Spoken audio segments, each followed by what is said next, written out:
যে ছাত্রদের কোটা সংস্কারের আন্দোলন শান্তিপূর্ণ আন্দোলন ছিল, একটি নিয়মতান্ত্রিক গণতান্ত্রিক আন্দোলন ছিল, একটি সাংবিধানিক আন্দোলন ছিল।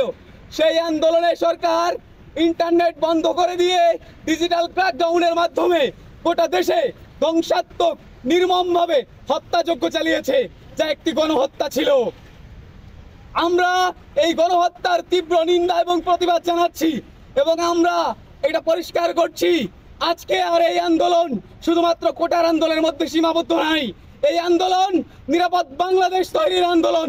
যতক্ষণ না পর্যন্ত প্রত্যেকটা শহীদ ভাইয়ের রক্তের হিসাব দিচ্ছে, যতক্ষণ না পর্যন্ত প্রত্যেকটা আহত মানুষের রক্তের হিসাব দেওয়া হচ্ছে, যতক্ষণ না পর্যন্ত আমাদের উপর যতগুলো মামলা দেওয়া হয়েছে তুলে নেওয়া হচ্ছে, যতক্ষণ না পর্যন্ত আমাদের যাদেরকে গুম করা হয়েছে, গ্রেপ্তার করা হয়েছে, তাদেরকে ছেড়ে দেওয়া হচ্ছে, ততক্ষণ পর্যন্ত এই আমাদের আন্দোলন চলবে।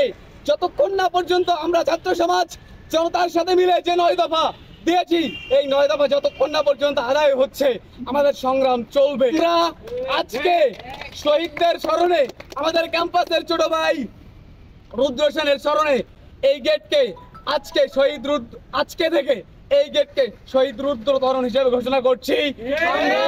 আজকে থেকে শাহজালাল বিজ্ঞান ও প্রযুক্তি বিশ্ববিদ্যালয়ের এই গেটকে শহীদ রুদ্রতরণ ঘোষণা করছি।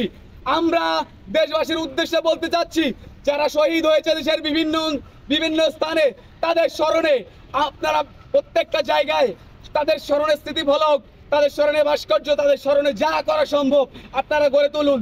যতক্ষণ না পর্যন্ত একটা ইনসাফের বাংলাদেশ, একটা নিরাপদ বাংলাদেশ, সমৃদ্ধির বাংলাদেশ, সমতার বাংলাদেশ তৈরি হচ্ছে, ততক্ষণ পর্যন্ত ছাত্র জনতার এই আন্দোলন চলমান থাকবে ইনশাআল্লাহ।